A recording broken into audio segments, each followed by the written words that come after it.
یہ بڑے سخت قوم ہیں، اے موسیٰ تم جاؤ اور ان سے لڑو، تم اور ان کا تمہارا خدا، اور جب تم فتح حاصل کر لو گے تو ہم آ جائیں گے۔ اور پھر ان پر 40 سال ادبار کی کیفیت رہی، 40 سال ان پر ایک ایسا عذاب مسلط رہا کہ وہ اس پورے کے پورے سینہ میں پھٹکتے پھرے۔ یہ 40 سال کیوں تھے؟ اس لیے یہ 40 سال تھے کہ 40 سال کے اندر ایک پوری کی پوری نسل جو ہے وہ دنیا سے رخصت ہو جاتی ہے اور پھر نئی نسل آتی ہے۔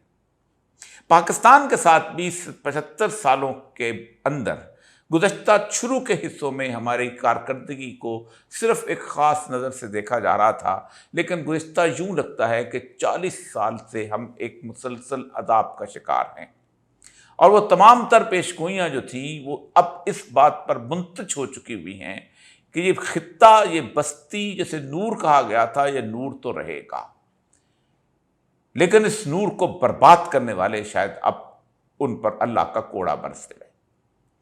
یہ اللہ کے رازوں میں سے راز تو رہے گا، لیکن اس راز کو تباہ و برباد کرنے والے اور اس راز کے ساتھ کھلواڑ کرنے والے کو شاید اللہ تبارک تعالیٰ بدل دے۔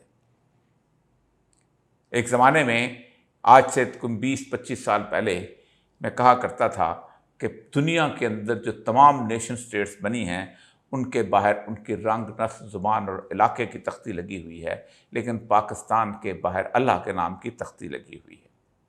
ہم نے اس تختی کے ساتھ جو کھلواڑ کیا ہے، ہم نے اس تختی کے باہر لگے ہونے کے باوجود ہم نے وہ شرک اس معاشرے کے اندر رکھا ہے، وہ شرک رائج کیا ہے کہ جس کا آپ تصور نہیں کر سکتے۔ اقبال کہتا ہے ہر کے رمز مصطفیٰ فہمیدہ است، شرک را در خوف متبردیدہ است۔ جس نے سید الانبیاء صلی اللہ علیہ وسلم کی رمز کو پہچان لیا، اسے کسی دوسرے کا خوف بھی شرک لگتا ہے۔ ہم نے وہ نسل پیدا کی جو پٹواری سے ڈرتی تھی، جو ایس ایچ او سے ڈرتی تھی، جو ڈپٹی کمشنر سے ڈرتی تھی، جو صدر سے ڈرتی تھی، اور وہ قیادت پیدا کی جو امریکہ سے ڈرتی تھی، جو اس وقت دنیا کا سب سے بڑا طاغوت تھا۔ کیا کسی نور سے بھری ہوئی سرزمین پر امریکہ اپنے قدم جما کر اس طرح زندہ رہ سکتا تھا کہ وہاں سے 3 بڑے ہوائی اڈوں سے ایسے جہاز 57,000 دفعہ اڑیں جو مسلمان بھائیوں کے جسموں کے پرخچے اڑائیں؟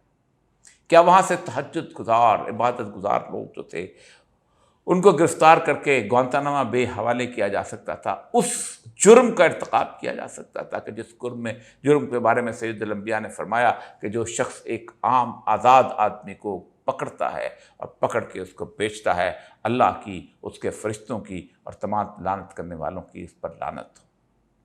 جس کے اندر ہم نے بار اللہ کے قوانین کا مذاق اڑایا۔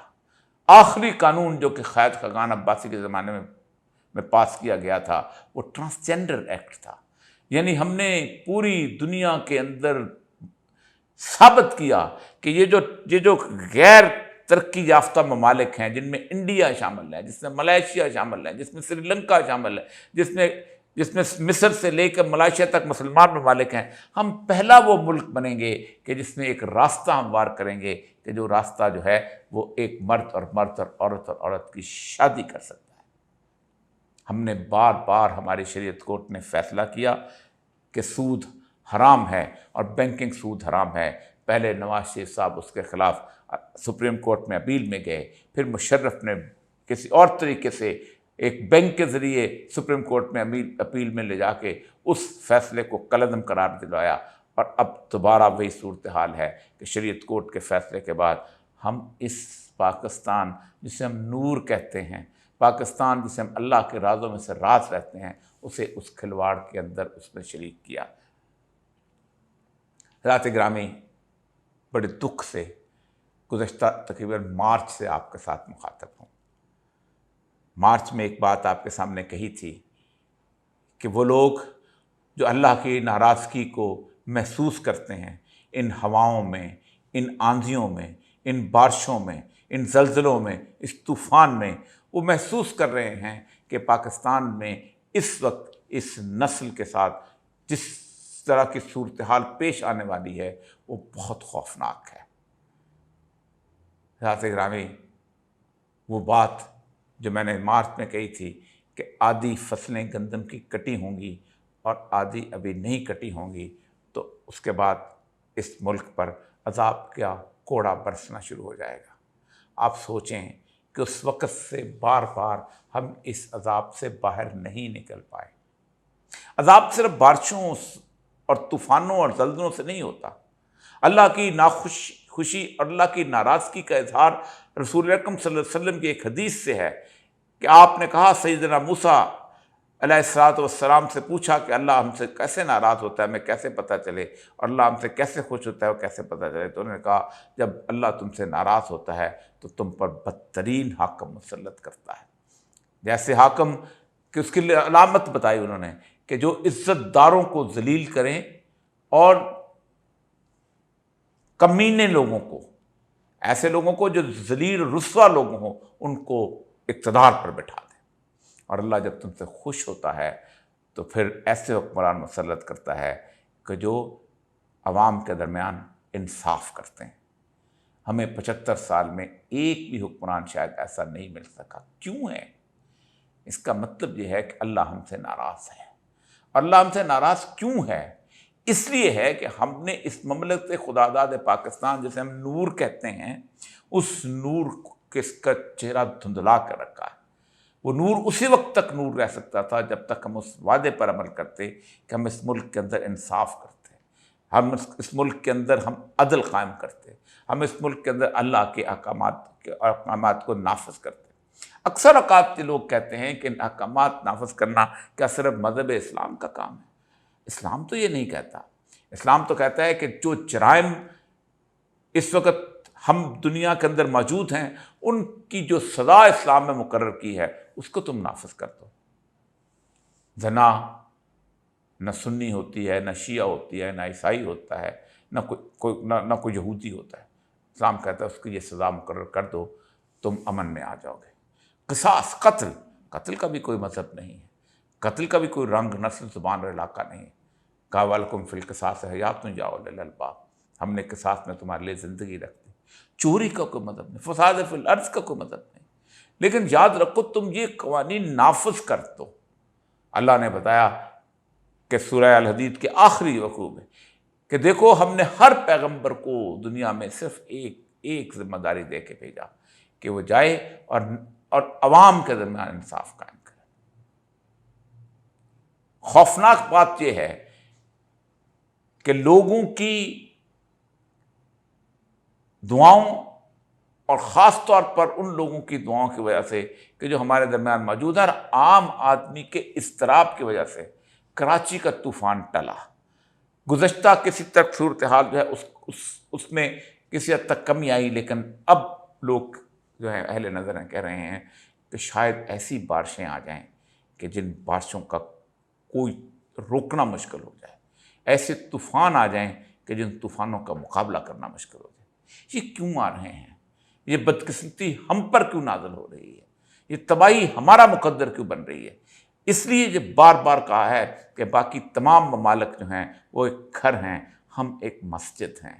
ہم نے اس مسجد میں گندگی پھیلائی ہے، ہم نے اس مسجد کا چہرہ کالا کیا ہے، ہم میں سے ہر کسی نے جس کا بس چلا ہے، ہم نے اس مملکت خداداد پاکستان پر اپنے گناہوں کی کالک میں لی۔ ہم فخر سے دنیا کے عالمی سودی مالیاتی نظام میں ملنے والے قرضے کو شادیانے بجا کر مجھے بہت تکلیف اس بات پر ہوئی کہ ہم شادیانے بجا کر کہتے ہیں کہ ہمیں IMF سے قرض مل گیا، یعنی ہم اس سودی نظام کے اندر دوبارہ داخل ہو گئے۔ ہم 4 دن بھوک برداشت نہیں کر سکتے تھے، شاید اللہ ہمارے رزق میں اضافہ کر دیتا۔ ہم اللہ کے نام پر 4 دن مصیبت برداشت نہیں کر سکتے تھے۔ کیوں؟ عام آدمی، میں نے گزشتہ ویڈیو میں بھی کہا تھا کہ عام آدمی کا IMF کے ساتھ کوئی تعلق نہیں۔ پاکستان کی 99% جو آبادی ہے ان میں سے شاید 1% ایسا ہوگا جس کو اس سے فائدہ پہنچتا ہے۔ 91% آبادی ایسی ہے جس کا بینک کے ساتھ کوئی تعلق نہیں ہے، جس کا IMF کی ڈیل کے ساتھ کوئی تعلق نہیں، جو حلال اکانومی ہے۔ ہم اس 1% آبادی جو ہے جس میں وہ اشرافیہ شامل ہے، ہم اس کو حرام معاشرت میں بدلنا چاہتے ہیں، حرام معیشت میں بدلنا چاہتے ہیں، ہم حرام معاشرت میں بدلنا چاہتے ہیں۔ ہم وہ اخلاقیات یہاں نافذ کرنا چاہتے ہیں جو اللہ نہیں چاہتا. ہم حرام معیشت میں بدلنا چاہتے ہیں، وہ معیشت پیدا کرنا چاہتے ہیں کہ جو اللہ نہیں چاہتا. ہم اللہ اس کے رسول سے جنگ کرنا چاہتے ہیں، اور اس جنگ کو ہم کھلی جنگ کے طور پر مناتے ہیں. ہم اس کو عزت و توقیر دے کر کہتے ہیں، اور دیکھو ہم نے IMF سے یہ کر لیا. کیا اللہ کی ناراضگی کو مول نہیں لے رہے؟ کیا ہم اللہ تبارک و تعالیٰ کو خوش کر رہے ہیں ایسا کچھ کرتے ہوئے؟ یہ وہ خوف ہے کہ جس خوف کی وجہ سے مجھے ایک دفعہ پھر آپ سے درخواست کرنی پڑے گی کہ دیکھیں، یہ پاکستان نور ہے، یہ شاید پاکستان کی سرزمین رہ جائے. یہ پاکستان اللہ کے رازوں میں سے راز ہے. یہ راز صالح علیہ السلام کی اونٹنی کی طرح بھی ہو سکتا ہے کہ جس کی کونچیں تم 75 سال سے کاٹ رہے ہو اور پھر ایک چنگھاڑ تم کو غرق کر دے. مجھے لوگ کہتے ہیں تم ڈراتے کیوں ہو؟ میرا مذاق اڑایا جاتا ہے کہ شاید دجال سائیوال پہنچ گیا ہے. انہیں شاید رسول اکرم صلی اللہ علیہ وسلم کے وہ صحابہ یاد نہیں جو کہتے ہیں کہ جب ہم دجال کا ذکر سنتے تھے تو ہم اس خوف میں آ جاتے تھے کہ ایسے مدینہ کی جھاڑیوں کے پیچھے چھپا بیٹھا ہوگا، ابھی نکل آئے گا. ہمیں نہ آخرت یاد ہے، نہ خدا یاد ہے، نہ اللہ اس کے رسول کی وارننگ یاد ہے. یہی وجہ ہے کہ ہم اس بات پر خوش ہوتے ہیں کہ واصف علی واصف نے یہ کہہ دیا. ہم اس بات پہ خوش ہوتے ہیں کہ سلار والے بابا جی انہوں نے یہ کہہ دیا. اور ہم اس بات پر خوش ہوتے ہیں کہ یہ اللہ کے رازوں میں سے ایک راز ہے. یقیناً ہے، لیکن عین ممکن ہے کہ اللہ یہ نسل بدل دے جیسے بنی اسرائیل کی نسل بدلی تھی، اور کسی اور نسل کو آباد کر دے. اس سے پہلے کہ وہ وقت آئے آپ کو یہ ثابت کرنا پڑے گا کہ آپ ان سارے اقدامات کے خلاف اس ملک میں صرف عدل قسط جو اللہ کا حکم ہے اس کی حکومت کے لیے جدوجہد کرتے ہیں، کھڑے ہوتے ہیں اور قائم کر کے اللہ کی خوشنودی حاصل کرتے ہیں. وآخر دعوانا الحمدللہ رب العالمین.